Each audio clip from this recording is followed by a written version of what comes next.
आज हम बात करेंगे ड्राफ्टिंग कमेटी। ड्राफ्टिंग कमेटी कैसे बनी। ये जो ड्राफ्टिंग कमेटी है, इसे हम मसौदा भी कह सकते हैं या प्रारूप कह सकते हैं। संविधान का प्रारूप मसौदा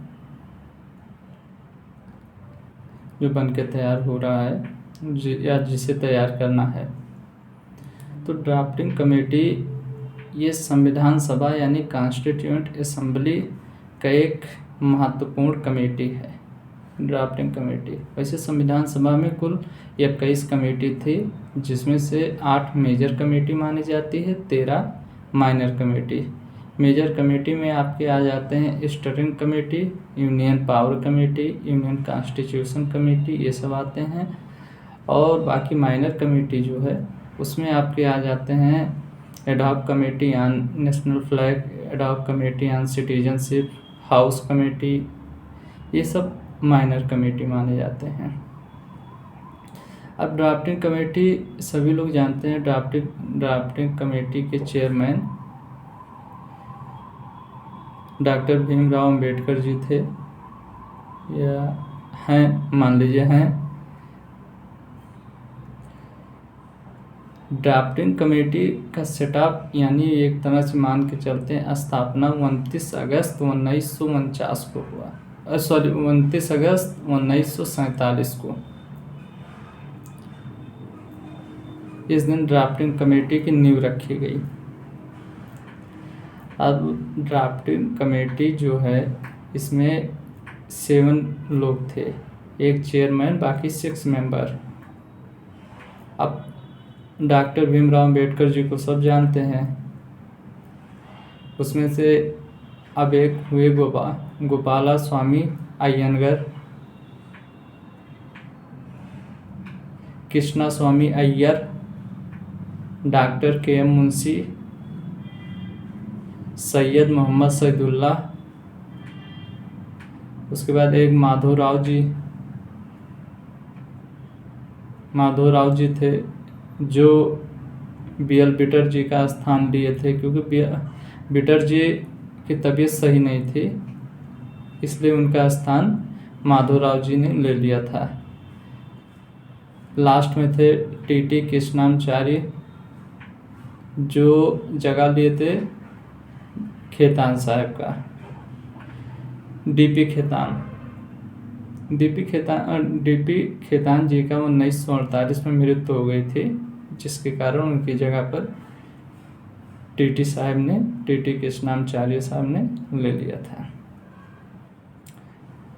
अब ये मान के चलिए, जब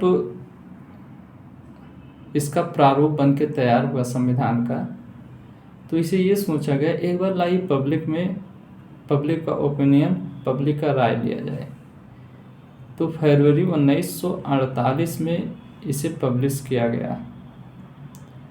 तो इस बीच पब्लिक ने अपना ओपिनियन दिया, कुछ अच्छे दिए, कुछ बुरे दिए, उस सुझाव को माना। ड्राफ्टिंग कमेटी के चेयरमैन, मेंबर सब लोग उसमें कुछ बदलाव किए। फिर सेकंड टाइम अक्टूबर 1948 में फिर लाया गया पब्लिक में। इसके बाद फाइनली अब बात हुई कि अब संविधान सभा के बीच में इसे रखा जाए। संविधान सभा के बीच में 4 नवंबर 1948 को रखा गया, यानी कॉन्स्टिट्यूएंट असेंबली के बीच 4 नवंबर 1948 को रखा गया 5 दिन के लिए। अब 5 दिन के लिए इनके बीच रखा गया। अब सब लोग उस पर बहस करेंगे अपना। इसे हम फर्स्ट रीडिंग कहते हैं। उस समय कोई ऐसा लीगल प्रारूप नहीं था, कोई लीगल संस्था नहीं थी, इसीलिए संविधान सभा के बीच में ही इस कानून को, यानी कि इस संविधान को रखा गया, ड्राफ्ट को रखा गया। अब जैसे प्रेजेंट टाइम में कोई कानून पास होता है तो पार्लियामेंट के बीच में रखा जाता है। तो पार्लियामेंट के बीच में जब हम रखते हैं पहली बार, तो उसे हम फर्स्ट रीडिंग कहते हैं। तो संविधान ड्राफ्टिंग कमेटी को पहली बार जब रखा गया 4 नवंबर 1948 को 5 दिन के लिए, यानी कि 9 नवंबर 1948 तक। तो सभी लोगों ने पढ़ा समझा देखा। फिर उसके बाद सेकंड रीडिंग, यानी कि सेकंड रीडिंग में ये होता है कि उसको क्लास बाय क्लास पढ़ना रहता है, काफ़ी ध्यान से एक एक पॉइंट। तो सेकंड रीडिंग में क्लॉज बाय क्लॉज रखा गया।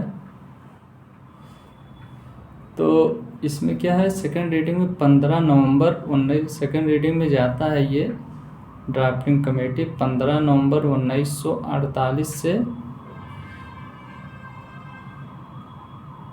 14 अक्टूबर 17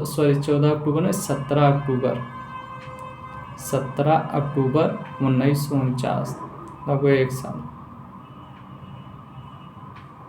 अब इस बीच इसमें गया, अब सब लोगों ने इसमें काफ़ी बदलाव किए, जिसे प्रस्ताव तो रखा गया था 7653 के लिए कि इसमें 7653 बदलाव करना है, लेकिन 2473 बदलाव ही किए गए। 2473 बदलाव किए गए। अब बदलाव करने के बाद अब इसको एक्सेप्ट करना है, यानी कि जो प्रारूप है बनके तैयार हुआ है, इसको कानूनी मान्यता देना है।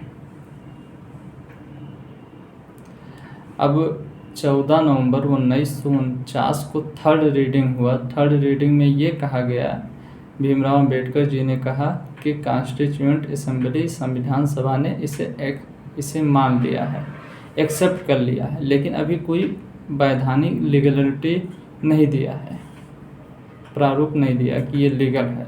अभी से माना है कि हाँ ये सही है, अभी सिर्फ सही माना है। अब इसके बाद 26 नवंबर 1949 को कॉन्स्टिट्यूएंट असेंबली में 299 या 289 मेंबर प्रेजेंट थे। 299 है प्रेजेंट है, 299 मेंबर थे, लेकिन 284 मेंबर प्रेजेंट थे, और उन्होंने उस दिन संविधान पे साइन कर दिया कि हाँ अब ये हमारा संविधान है। 284 मेंबर थे, अब इसे वैधानिक मान्यता मिल गई। लेकिन इस दिन पूरा संविधान लागू नहीं हुआ था, सिर्फ कुछ आर्टिकल ही लागू हुए थे, जैसे इलेक्शन से रिलेटेड आर्टिकल और सिटीजनशिप से रिलेटेड 4, 5, 6, 7, 8, 9, 384, 391, 392, 393, 388, ये सब आर्टिकल लागू किए गए थे। फाइनली सारे आर्टिकल संविधान अनुच्छेद 26 जनवरी 1950 को लागू किए गए थे। अब 26 जनवरी क्यों 26 जनवरी को रखा गया, क्यों कोई और डेट नहीं रखा गया है? एक लाहौर सेशन 1929 में हुआ था, जिसे उसके बाद 1930 में पूर्ण स्वराज्य, 26 जनवरी 1930 में पूर्ण स्वराज्य का दिन आता है। उसी दिन को लेके ये 26 जनवरी का दिन लिया गया था। वहीं से ये 26 जनवरी का दिन लिया गया था। अब इसके जैसे संविधान ड्राफ्टिंग तैयार हो गया, तो कुछ लोग आलोचना तो करेंगे ही। एक नजरुद्दीन अहमद जी थे, नजरुद्दीन अहमद, तो उन्होंने इसको ड्राफ्टिंग कमेटी कहा, यानी कि गोलमाल कह सकते हैं, घुमा फिरा के कह सकते हैं कि ये सही नहीं है। ये घुमा फिरा के बनाया गया कि कहीं वहाँ से लिया कहीं यहाँ से लिया, ऐसे सिर्फ घुमाया गया, लोगों को बेवकूफ़ बनाया गया। तो उन्होंने इसे ड्रिफ्टिंग कमेटी कहा, लेकिन ऐसा नहीं है। काफ़ी अच्छा लिखा गया जितना सब लोगों ने उस समय देश की स्थिति थी। हालांकि आलोचना करने वाले करते ही हैं हर चीज़ का, और करना ज़रूरी भी होता है। Okay, thank you.